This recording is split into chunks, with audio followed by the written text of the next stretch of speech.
Oi, gente, tudo bom? Estamos iniciando mais um podcast Iceberg. Hoje a gente vai receber aqui no programa o vereador de Porto Alegre, vereador de Solidariedade, Cláudio Janta. Estou muito feliz de receber, eu sempre falo para as pessoas que eu fico feliz de recebê-las aqui, né? Todo programa começa igual. Fala para todos, para se sentir prestigiado, para voltar, né? Para sempre vir. Mas mas em especial esse mês, Janta, tu fez o lançamento, né? A gente vai falar, óbvio, de bastidor, de campanha política, mas eu acho bem legal de eu trazer essa pauta aqui agora, que é uma pauta que tá cada dia mais aparecendo na mídia, é o que precisa, que foi o lançamento do Certa. E eu tive a oportunidade de estar lá e participar e ver esse plano que tu fez, me emocionei várias vezes e sempre me emociono com essa pauta. E uma das coisas que eu quero trazer esse espaço aqui para ti é para ao longo do tempo nós mostrarmos como funciona na caminhada política o teu entendimento sobre isso, sabe? Sobre ter essa sensibilidade, que essa sensibilidade ela vem de campanha política também, né? Ela vem do sentimento de tu visitar as pessoas, de tu ver a realidade delas e sentir. E tô com 3 mandatos, né, como vereador, faz uma boa performance quando concorre a deputado, não sentou na cadeira ainda, mas talvez tenha oportunidade nas próximas, a gente não sabe ainda, né? Tu não dorme vereador, né, e sai deputado, tem um caminho ali pela frente. Tô muito feliz de te receber aqui, seja bem-vindo. Obrigado, é um prazer estar aqui para discutir política, né? Esse mal necessário na vida das pessoas. Eu costumo dizer, o que me levou à política foi isso, ela é um mal necessário na nossa vida, né? Ela define tudo na nossa vida, desde do preço da nossa luz, da nossa água, do pão, da passagem, de políticas públicas na saúde, educação, segurança, assistência social, tudo que define a política. E nós, simplesmente, quando recebemos um político, nós estamos dando uma procuração para ele, né, em cartório. Aquela procuração que a senhora e o senhor dão aí quando pega um advogado, aí é o que tu dá para um político, né? E o político, mediante isso, eu acho que nós temos obrigação de representar o povo naquilo que a gente se propôs a fazer. Em 2012, tu concorre pela primeira vez pelo PDT, né? Pelo PDT. Brisolista? Não. Eu tenho coisas na minha vida, assim, que um político correto não faz, né? Eu só me filiei no PDT depois que o Brizola morreu, né? Porque eu achava que é discurso, muito discurso e pouca prática, né? O PDT fala muito em escola em tempo integral, né? Fala muito em educação e não se vê isso na prática. O PDT administrou essa cidade aqui, não foi uma, não foi 2 vezes, né? E não tem... Quem fez a lei da escola em tempo integral, que hoje tem 5 mil alunos na escola, fui eu não era mais do PDT. Né? Então, tem várias prefeituras que o PDT administra e não tem escola em tempo integral, né? Não tem políticas voltadas para melhorar a vida das pessoas, do cidadão.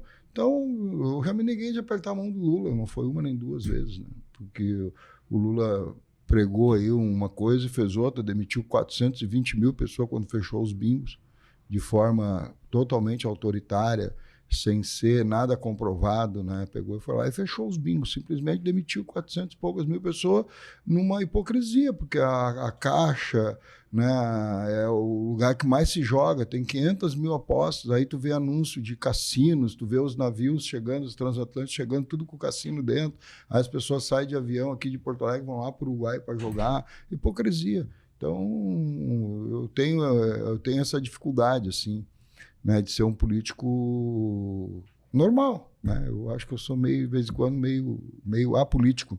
E isso me leva a ter alguns percalços na vida, né? Eu tive 2 vezes na prefeitura de Porto Alegre percalços, 2 não, 3, né, percalços. Eu me elegi em 2012 com o Fortunati, prefeito, e me elegi numa campanha de abrir postos de saúde até às 24 horas e escola em tempo integral.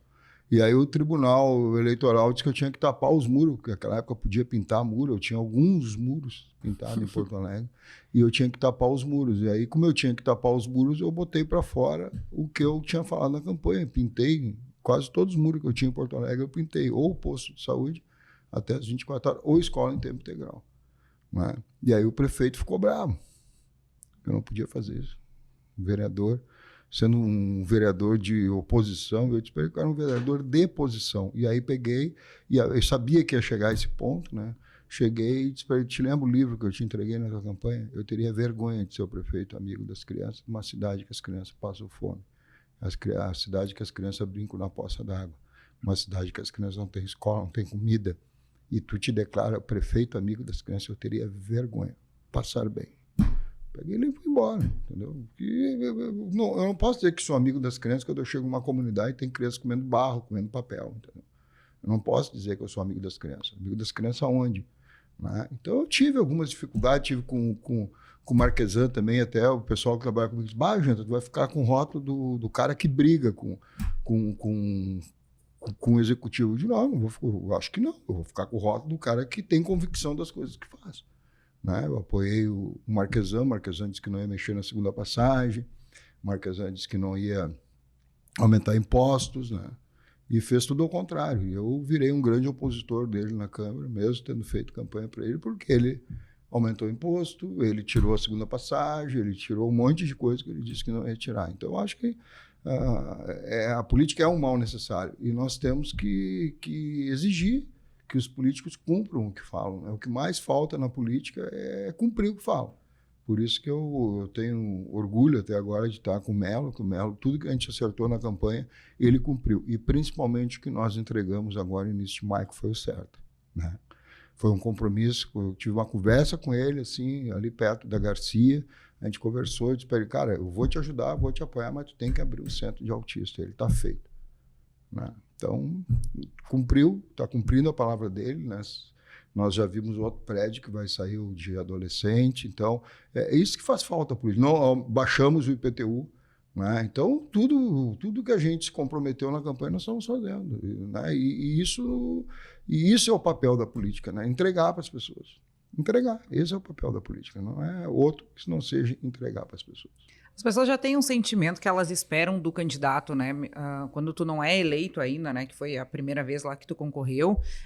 Tu acha que elas se identificavam contigo por causa do teu histórico? Porque tu trazia a realidade que muitos vereadores não têm, né? Que tu trabalhou como garçom, tem uma lista de coisas que o Janta fez aqui. Eu já fiz de tudo na minha vida, né? Não, eu trabalhei muito cedo. Com 9 anos de idade, eu pedi para meu pai para trabalhar. Aí meu pai disse, não, pode trabalhar, mas primeiro a nota vermelha acabou. E eu fui trabalhar na frente da minha casa. Tinha um armazém, que hoje seria um mini mercado, né? E eu fui trabalhar ali. E só que meu pai não sabia que o meu trabalho era ir para Ceasa às 4 horas da manhã, segunda, quarta e sexta. Aí o velho ficou louco, queria me tirar do emprego. Eu disse, não, eu gosto de ir lá para Ceasa. E aí fiquei ali dos 9 até os 10 anos e meio, 11 anos, fiquei trabalhando ali. Depois fui trabalhar na madeireira, né, com carroça, enchia a carroça de areia, de tijolo, ia entregar, né, e aí depois fui trabalhar numa oficina lixando carro, né, que antigamente, os mais jovens, antigamente o carro era lixado, porque era de ferro, né, então tu lixava, passava massa, pintava. Então fui trabalhar numa oficina, depois eu fiquei desempregado, fui para a praia, trabalhei de garçom, depois voltei. Aí chegou aquele período de quartel que antigamente não arrumava emprego, aí fiz um monte de bico, trabalhei de pedreiro, construí uma igreja que está em pé até hoje, nem rachou ainda, né? Construí uma igreja, um amigo meu lá em Alvorada, e aí trabalhei num monte de coisa, aí tive uma profissão, eu sou serralheiro e funileiro de profissão, né? Faço calha, faço grade, faço um monte de coisa, sou soldador, né? Aí tive uma profissão, aí saí, vim trabalhar no comércio, aí trabalhei em madeireira, trabalhei em 4, 5 ferragens, trabalhei colando cartaz, né? Eu colava cartaz de noite, fazendo bico para sustentar a família, depois vem filho. E aí foi. O trabalho nunca me assustou. Né? Nunca me assustou. E aí eu virei dirigente sindical, mesmo assim eu trabalhava, né? Virei um ativista social, né? Porque através dos sindicatos, aí nós criamos a força sindical, através da força nós criamos a força afro, a força verde, a força comunitária, né? E sempre interagindo com a população, e a maioria das leis que eu fiz em Porto Alegre, a maioria das leis que eu consegui aprovar em Porto Alegre vem das pessoas, né? As pessoas que demonstravam a necessidade de ter um posto de saúde que não fechasse mais às 5 horas da tarde. As pessoas que mostravam a necessidade de ter uma escola para deixar seus filhos enquanto eles iam trabalhar.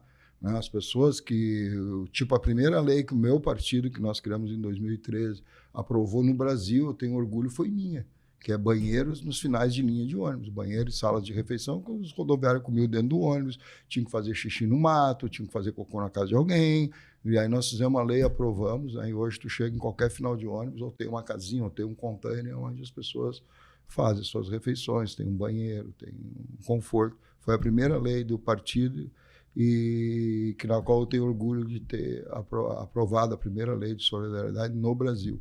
E isso vem demandas que vêm da sociedade. Eu estou com um projeto de lei para ampliar as creches aos fins de semana e de noite, o pessoal que trabalha no comércio, hospital, trabalha em serviço, hotéis, bares, restaurantes, transporte. Tem uma gama de pessoas que funcionam 24 horas por dia quase. Né? Tem um rodízio, mas as pessoas trabalham.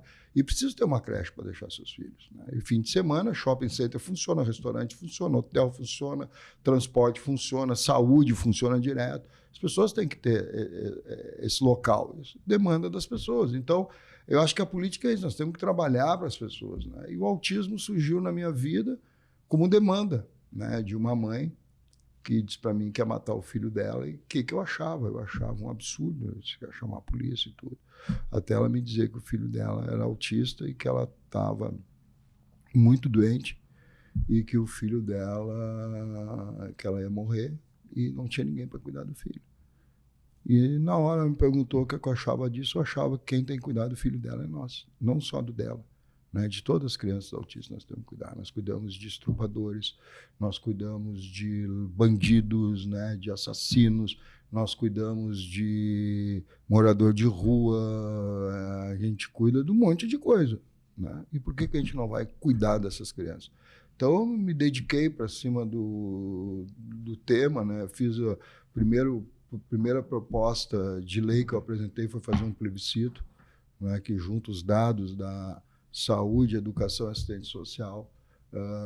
Depois aprovei esse projeto de lei, e aí fui fazendo lei, até chegar no Centro de Referência e Diagnóstico do Autista, que era uma indicação, mas aí o governo dizia que não fazia, porque não sabia o número dos autistas e porque não era uma lei. Eu digo, então eu vou obrigar vocês a fazer. Aí fiz a lei, aprovei a lei na Câmara de Vereadores, não fiz nada sozinho, tudo com os vereadores ajudando, aprovei a lei.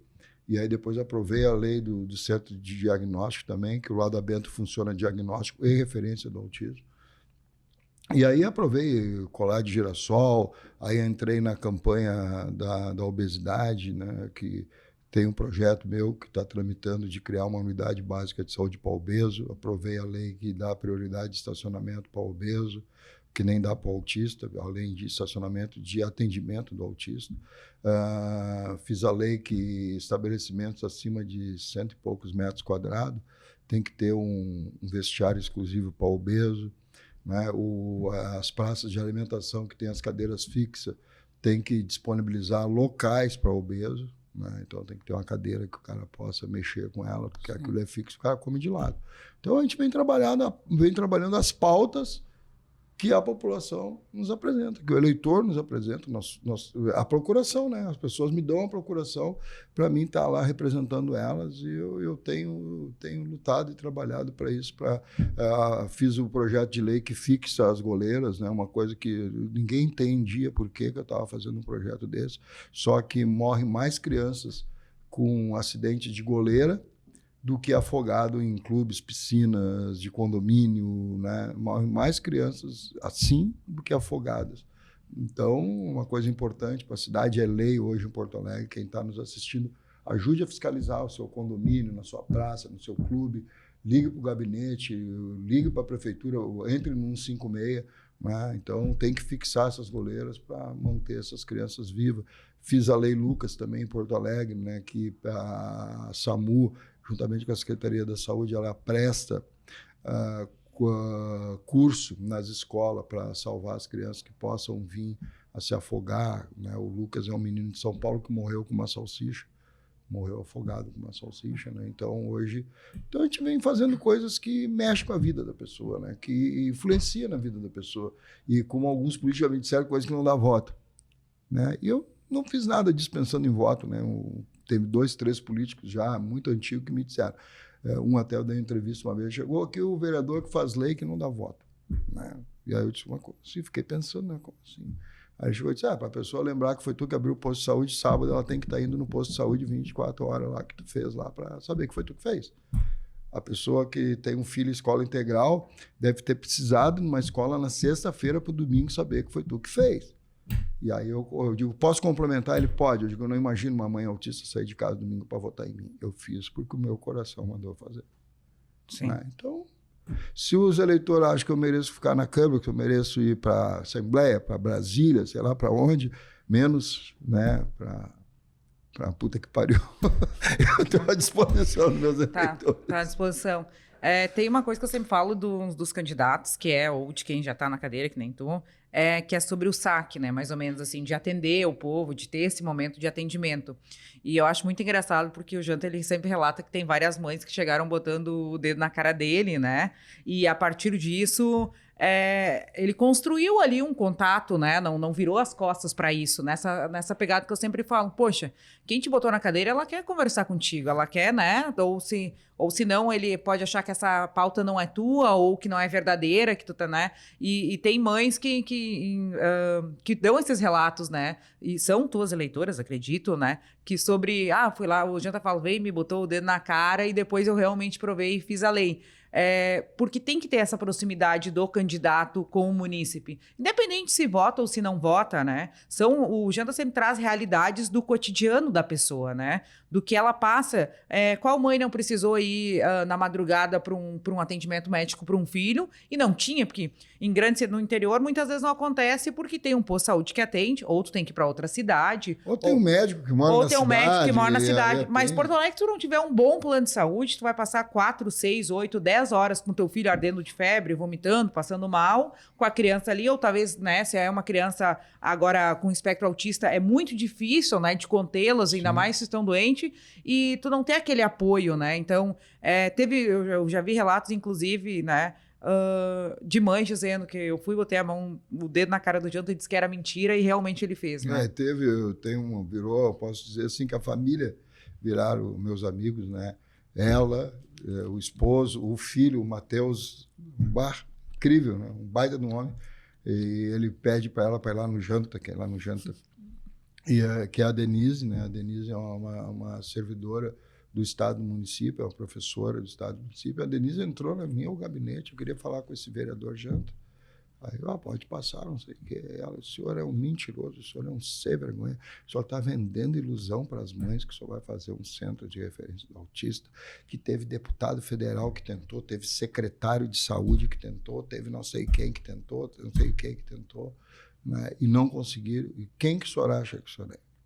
Eu disse, olha, eu sou um cara que nasci pelado e hoje eu estou vestido. Eu sou um cara que a probabilidade de eu ser vereador nessa casa é de 1 milhão em uma, porque eu vim numa comunidade muito pobre de Porto Alegre. Meu pai era servidor público, minha mãe empregada doméstica. Eu nasci numa vila onde a maioria dos meus colegas de escola ou estão mortos ou estão presos, né? 1 ou 2 que conseguiram sair desse círculo, e eu cheguei aqui. Então, para mim, não dá, não posso, não consigo. Se eu não tentei, né? O não eu já tenho. Tu já nasce com não. Né? Quando tu começa alguma briga, tu já tem um não. Tu tem que ter argumentos para convencer as pessoas. Aí eu fui atrás desses argumentos, eu acho que teve algumas vitórias, o certo é uma vitória, mas a maior vitória que eu acho que eu tive foi pautar a Câmara de Vereadores, pautar o mundo político, né, em Porto Alegre, no Rio Grande do Sul, para discutir isso. Tanto que a gente está montando agora uma frente parlamentar de vereadores da região metropolitana e Vale dos Sinos para fazer uma integração dos projetos de autismo, né, para a gente falar igual, para a gente ter as estruturas iguais nos municípios, porque não adianta ter uma ilha, que é Porto Alegre, que tem um CERTA, e aí Canoas não tem um local que dá o que a mãe mais precisa, além das terapias, ela precisa do diagnóstico, isso que vai abrir a porta para ela, uma série de coisas. Então, né, a Denise foi a pessoa, não sei quem mais chorou, se fui eu ou foi ela, né, no CERTA, porque ela dizia isso, né?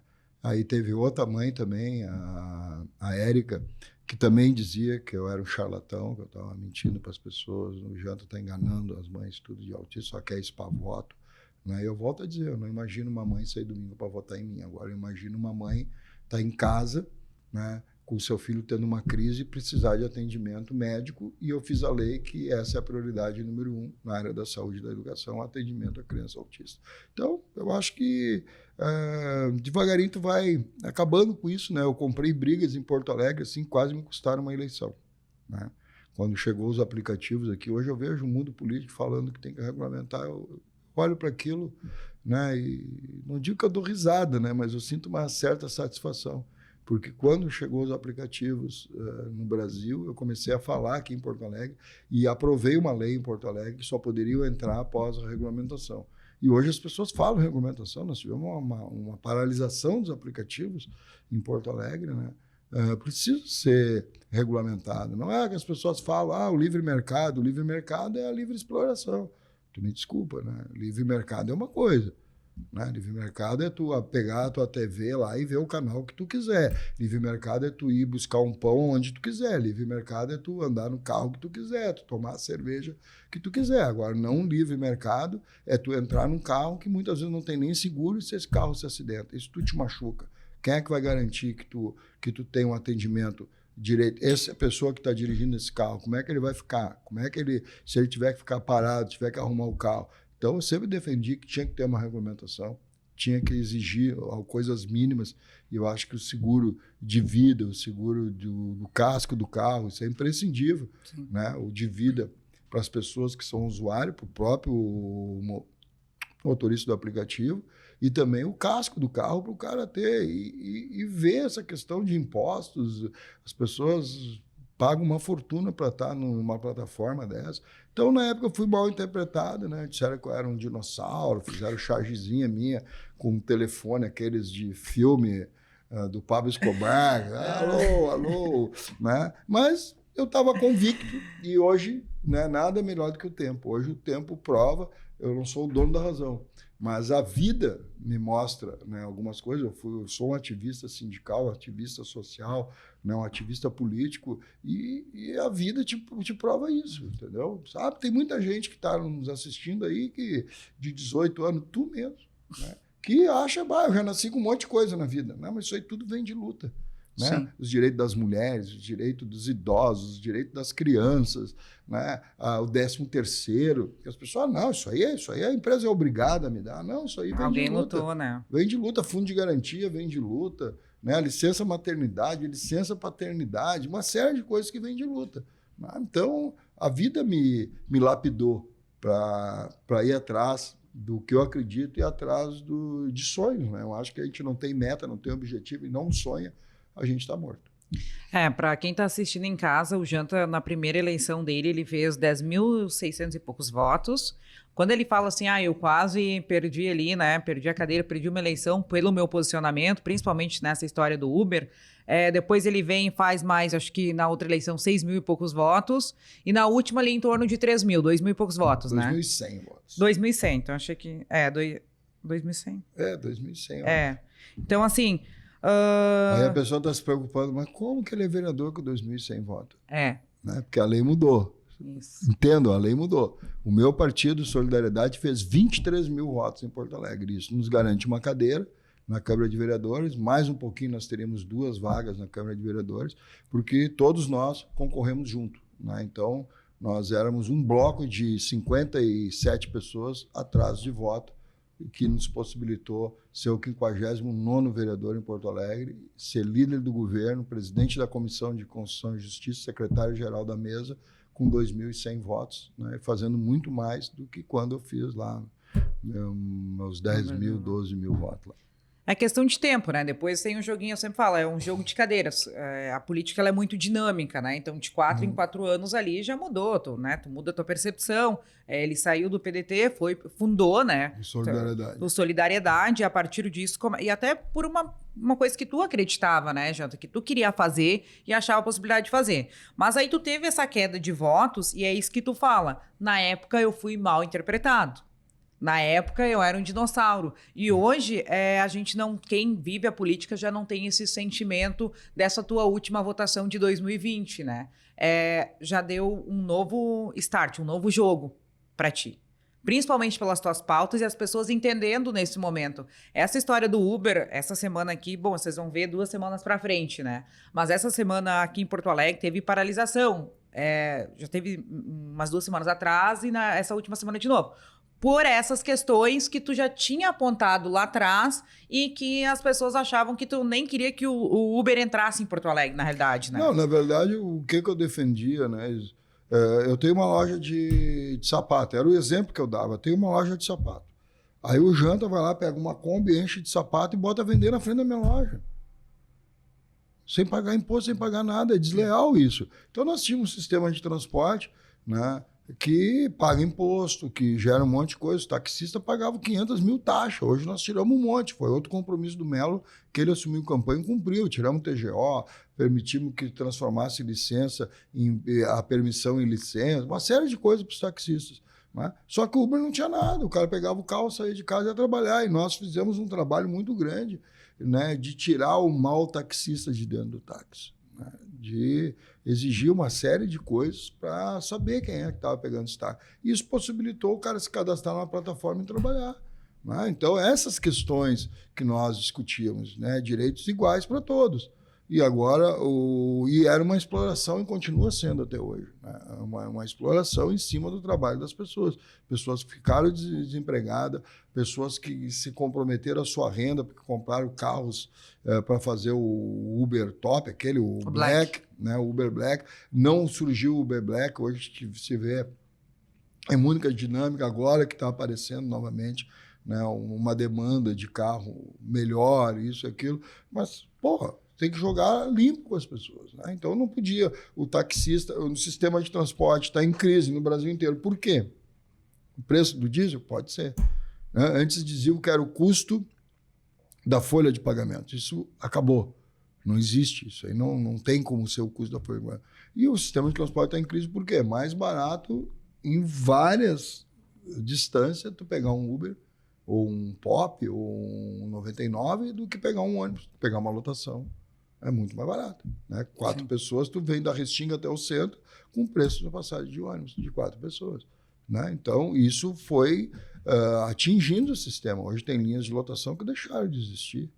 Hoje os ônibus em Porto Alegre estão tudo sucateado porque não tem uma parcela da população que anda de ônibus, tem, que necessita andar de ônibus, tem, mas uma parcela grande migrou. Né? Um ônibus que andava aí em torno de 1,5 milhão de pessoas por mês, hoje anda 700 mil, nem isso, menos até. Tem algumas linhas que estão completamente sucateadas. Né? Então, isso tudo é em função dos aplicativos, e é em função dos aplicativos, né? Porque é uma concorrência desleal, que as empresas pagam de impostos, que é outra briga que eu tenho muito grande, que a gente não consegue mais pagar imposto e juros do jeito que a gente paga nesse país. Né? Um dos motivos que eu queria ser deputado federal é isso, para lutar contra isso lá em Brasília. Não existe, não dá, né, gente? Tu não pode arrumar um emprego, teve uma correçãozinha agora na tabela do imposto de renda, mas tu arruma um emprego, ganha R$ 2.100, paga 7,5% de imposto de renda do teu salário. O que é isso? Que exploração é essa? Não é nada a mais que tu fez, não é? E aí tu paga imposto de renda, e aí tu paga previdência, a empresa paga imposto de renda, previdência, PIS, CONFINS, não sei o que, PASEP, isso e aquilo. Pô, pelo amor de Deus, onde é que nós vamos parar?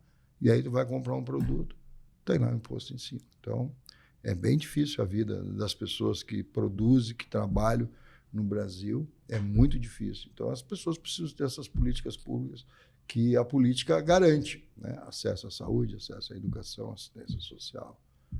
Medicamentos, eu fiz a lei também das farmácias. Antes a farmácia do município fechava sexta-feira às 5 horas da tarde. Aí tu ia no médico, o médico dava a receita e ia pegar o remédio só na segunda-feira. Que isso, cara pálida? E aí, até lá o que eu faço?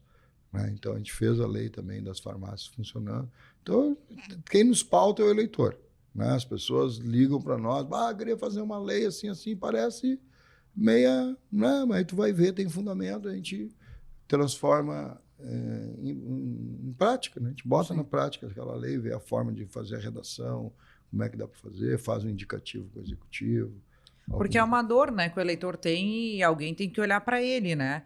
Tu fez a tentativa de ser deputado, não teve sucesso para a cadeira, mas mesmo assim, tu não esquece a pauta, tu não desiste disso, né? Tu tem aquela vontade, aquilo que tu disse, não, eu já tenho, né? Então, eu tenho a vontade e continuo trabalhando. Agora, a gente tem uma época de internet, então vai tudo para a internet. Então, assim, eu vejo mais muita movimentação na rede, das pessoas, inclusive, interagindo, né? Sabendo mais do que está acontecendo, como está acontecendo. A última eleição foi bastante internet também, né? Eu sempre falo, tem os que performam, fazem aquela coisa toda, e tem a galera que consegue expor um pouquinho. Tu vem de um bairro bem humilde, né? E da periferia de Porto Alegre, e a tua votação, ela vem dali? Exclusivamente dali ou não? Isso foi mudando, porque normalmente tu pega uma fatia do bolo, um nicho, esse aqui é o meu eleitorado, né? Então, assim, tu fez 10 mil, depois tu fez 5, 6, depois 2.100. Tu acha que a tua votação, ela mudou da onde veio ou não? Ela continua sendo? Minha votação continua vendo das classes menos favorecidas de Porto Alegre, né? E posso dizer até do Rio Grande do Sul. Se eu olhar aqui as regiões que mais eu faço voto, é a Zonal 159, 158, que é Restinga, Partenon, Lomba do Pinheiro, 112, que é Vila Jardim, Bom Jesus, né? 114, que é ali Cristal, Glória. Então, o meu voto está enraizado na periferia de Porto Alegre, né? Meu voto vem da periferia de Porto Alegre, que agora é a minha vez, né, de puxar as orelhas, que faz protesto burro de não votar. Entendeu? Faz protesto burro de ficar em casa comendo churrasco, comendo salsichão, tomando cachaça e não vai votar no dia da eleição, aí eles elegem os deles. Então, nós temos que votar. É a nossa arma, já dizia o Colares, né? Põe a tua arma na mão, vota a tua única arma, põe a tua arma na mão. E a nossa arma é o voto, não adianta, né? Nós temos oportunidade de 4 em 4 anos de dar a procuração. Quando eu e outros entram na sua casa, é para pedir uma procuração para lhe representar. E eu tenho pegado a procuração do povo da periferia, né, e tenho feito essas leis para tentar ajudar essas famílias. Sim, a gente estava falando antes de iniciar, o Janta pode ir comendo, né? Eu não fiz, mas pode ir. Vai, que eu tô mandando aqui. É que eu sempre falo assim, ó, enquanto o convidado fala, eu sou obrigada a comer, porque eu não sei fazer o jogral de falar e comer ao mesmo tempo, né? Tem umas limitaçãozinhas, né? Pode falar à vontade agora. Agora eu vou falando. Tem uma história muito engraçada, né? Que o Janta conta, que eu sempre falo que campanha pra mim é sola de sapato, né? Barro e bater na casa das pessoas, ainda mais tu que, né? Frequenta a periferia e tem candidato que não entra, não adianta, né? Não tem liberdade de entrar. Até não sei se em Porto Alegre tem mais alguém que entra. Eu sei que o Janta entra, né? Tem alguns que entram. Que entram nesse local. Assim, eu conheço só o Janta. Eu conheço isso, mas não sou daqui, só o Janta. Mas tem uma história engraçada que o Janta, ele em 2012, utilizou um par de sapatos só para fazer campanha. Campanha inteira, e não tinha chulé, né? Isso aí ele tá falando agora, né? Botava um talquinho lá, não tinha, botava um sprayzinho. Não, mas eu usei, na verdade, em 2010 eu fui candidato a deputado estadual. Então, eu viajava um monte, então, e a mala pequena, porque ia mais gente junto. Então, botava um chinelo ali, um tênis e um sapato. Quando eu ia para os eventos, botava o sapato. Aí guardei aquele sapato. Quando chegou na campanha de 2012, eu digo, vou pegar esse guerreiro aí, me deu sorte. Um pouquinho de superstição, né? Botei o sapato nos pés e fiz toda a campanha com o sapato, ficou todo desbeiçado, coitado. Tenho guardado até hoje o sapato, né? E fiz uma exposição daí, né? A cidade que eu vi e a cidade que eu andei, né? Mostrando coisas que as pessoas não imaginam que tem, né? Pessoa tomando sopa de papel, né? Criança que faz uma refeição por dia na escola, né? Quando faz, né? A quantidade de cachorro, de gato que tem nessa cidade, né? De criança desnutrida, de crianças que não tem um equipamento público para brincar, não tem um escorregador, não tem um campinho de futebol para jogar uma bola. Então, essa é a realidade da nossa cidade, que muitas vezes as pessoas não conhecem, né? Fica que nem um filme francês, aí, que eu acho que é o Distrito 333, uma coisa assim, que tu cerca, né? E ali fica ali o povo, ninguém vê, né? Então, tem uma música dos Paralamas que eu acredito que eu falo muito isso quando eu passo, por exemplo, na Nilo Peçanha, tem um quilombola ali na Nilo Peçanha, do lado está saindo um prédio imenso.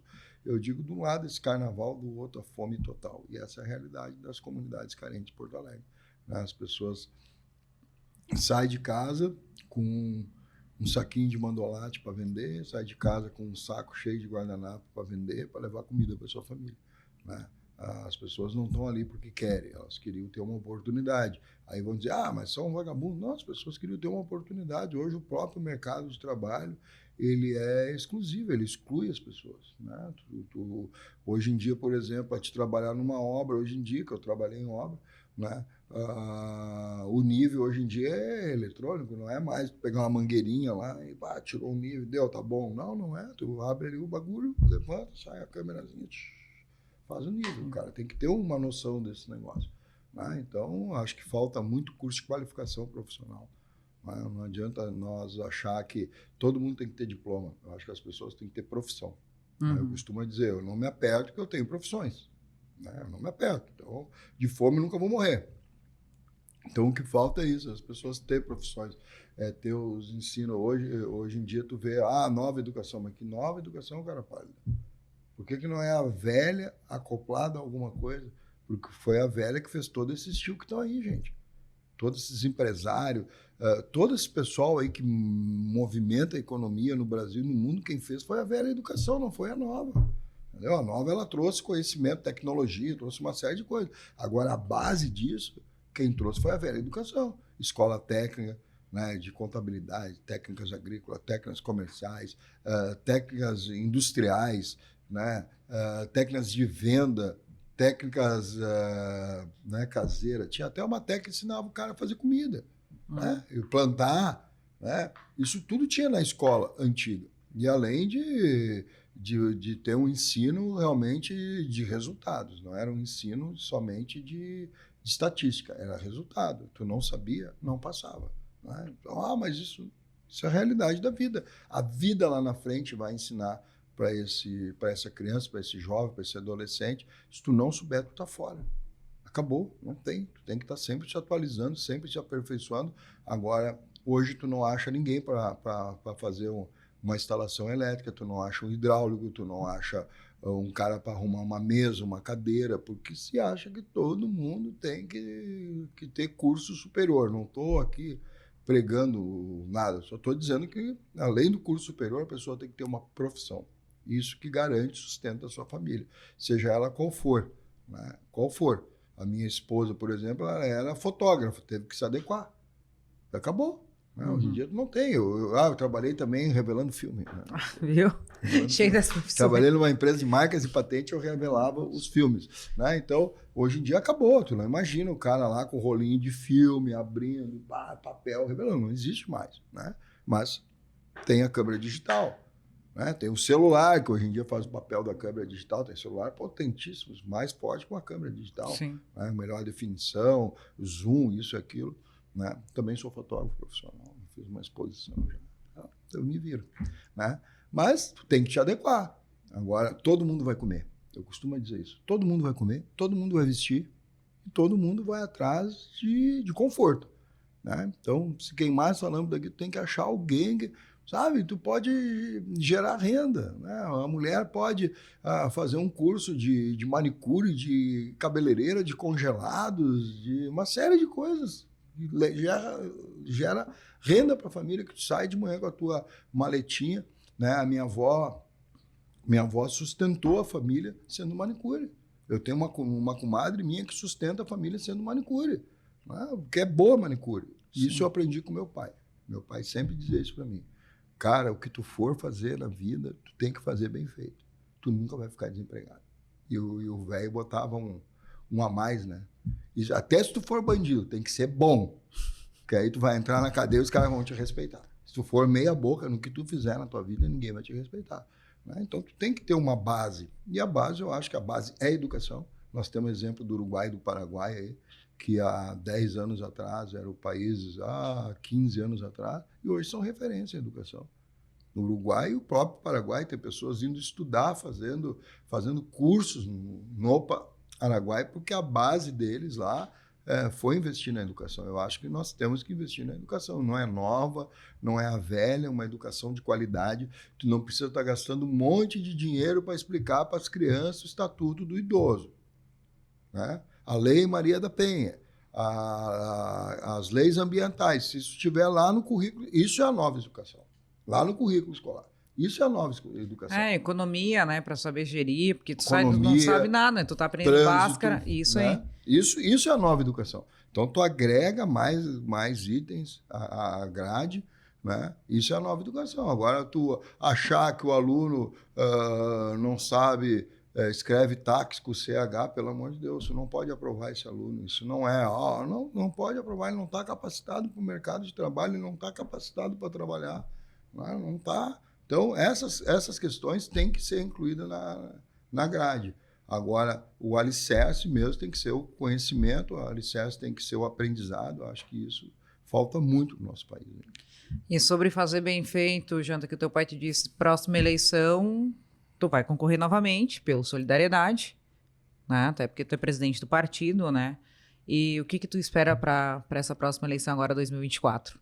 Eu espero continuar fazendo entregas para a população, né? Eu espero continuar sonhando junto com a população e fazer entregas para a população. Eu tenho um projeto que eu protocolei, mas está nos trâmites burocráticos ainda da Câmara de Vereadores, que é criar uma unidade básica de saúde para obeso, né? Hoje um cara leva em torno de 10 anos para conseguir fazer uma cirurgia de bariátrica, em função da burocracia dentro do Sistema Único de Saúde. Tem a questão do autismo, que nós temos que abrir o centro de 12 a 34 anos, por aí, para adultos. Nós temos que fazer as casas de acolhimento ao adulto autista, né? Nós temos que manter a cidade sem estar cobrando muito imposto das pessoas. Nós temos que achar soluções para a questão do transporte em Porto Alegre, né? Então, nós temos uma regularização fundiária, né? Nós temos que dar... Eu estou com um projeto também permitindo que os prédios do centro histórico, centro velho, centro, né, eles possam ser misto, que hoje é proibido um prédio. Nós temos uma gama de prédios fechados no centro porque não pode ser residencial. Então, nós estamos com um projeto de lei transformando esses prédios em misto, né, onde a pessoa pode, o empreendedor ali, o dono, pode transformar eles em moradia. Então, nós podemos ter apartamento ali de 30, 40, 50 metros quadrados, né, disponibilizando para as pessoas. Isso vai diminuir o custo de vida das pessoas, não precisar de transporte, poder comer em casa, uma série de coisas que trabalham no centro. Então, a gente quer continuar fazendo entregas e ajudando a população de Porto Alegre, né, a ter um pouco mais de conforto. E, para isso, nós precisamos estar no mandato, né? Não existe cadeira vazia na Câmara de Vereadores de Porto Alegre, são 36 cadeiras. Volto a falar o que eu já falei no meio aqui, né, para o pessoal que chega o ano que vem ali por maio, por aí, começa os formadores de opinião a dizer que já vai começar a xaropice da campanha, que já vai começar esses políticos, né? Mas é a política que faz. Voto branco, voto nulo e abstenção não tem voz em nenhuma casa legislativa. Não tem voz. Então, na hora de votar lá, como votam os vereadores para criar a casa do adulto autista? Não chama o branco, o nulo, a abstenção para votar. Chama as bancadas e chama os vereadores. Quem vota é os vereadores. Se vai ter aumento da passagem ou não, se vai ter aumento do IPTU ou não, se vai ter políticas públicas de atendimento aos obesos ou não, se vai ter política pública de atendimento aos idosos, às pessoas com deficiência. Quem determina isso é o voto. Não abra mão do seu voto. Vá e vote. E para aquele que quer fazer esse envolvimento, talvez, com a política, que assim como tu, né, saiu e foi procurar o teu espaço, né? Tudo bem, iniciou lá no PDT em 2010, concorreu a primeira vez a deputado, não entrou, não desistiu, e logo depois teve 2, 3 cases de sucesso, porque quando senta, eu sempre falo, né? Independente da votação, quando tu senta na cadeira, é todo mundo de igual para igual, né? Para aquele cara que tá lá, talvez olhando, assistindo nós aí, pensando, mas eu podia fazer políticas públicas aqui pro meu bairro, podia fazer pra minha cidade, se o cara for de Porto Alegre, qual que é o incentivo que tu dá para ele, assim, até? Pode fazer uma propaganda do teu partido, não, inclusive. Eu tô convidando aí, né? Tu que é um médico, tu que é uma enfermeira, tu que é um motorista, um vigilante, um trabalhador autônomo, tu que é uma dona de casa, tu que acha que pode contribuir para a política, eu estou te convidando para ser vereador em Porto Alegre. Eu não estou te convidando para concorrer. Vereador por quê? O Solidariedade deixa todos assumir, né, durante o mandato. Então, nós já tivemos até o 32º candidato nosso que já assumiu na Câmara de Vereadores. Né? Assume, fica lá uma semana, depois no outro ano fica de novo, no outro ano fica de novo, faz projetos, dá títulos, faz tudo que o vereador faz. Alguns casos já assumiram 3 ou 4 vezes já, né, as pessoas. Tu que é pastor, tu que é padre, tu que é um pai de santo, tu que é um representante de estudante, representante de mães, né? Venha para Solidariedade, venha ser vereador em Porto Alegre. Com certeza você irá assumir. Quero agradecer a presença do Janta aqui, que veio comer uma pizza aqui, né? É uma pizza sem chopp. Queria até chopp. Sem café. Mas é legal que ele traz toda essa caminhada dele de muito tempo. Olha aí, já tá discutindo com a assessoria. Sim, ela fica fazendo gesto lá, fica não queira, mas não tinha chopp mesmo, velho. E foi muito bom ter te recebido, Janta. Espero que tu, né, até a campanha possa comparecer aqui mais vezes. Estou à disposição, se quiser me trazer uma vez por mês, estou aí. Olha aí. Temos pauta para tudo. E eu vou aproveitar que eu tenho essa mania, né? Por que se chama iceberg? Por que se chama iceberg? Porque as pessoas só veem essa parte de cima. Elas te veem lá na TV, elas te veem no jornal, elas te veem só a parte de cima. Tudo isso que tu contou, que tu usava só um sapato, que tu teve a briga com o Fortunati, que tu teve o racha com o Marquesan, isso elas não veem. É isso que a gente traz aqui, para elas entenderem. Por que as pessoas talvez na época não entenderam o teu posicionamento com a Uber? Porque elas só enxergaram a parte de cima do iceberg. A parte de baixo, não. Muito bem, esse é o iceberg. Isso aí. Valeu, gente. Obrigado.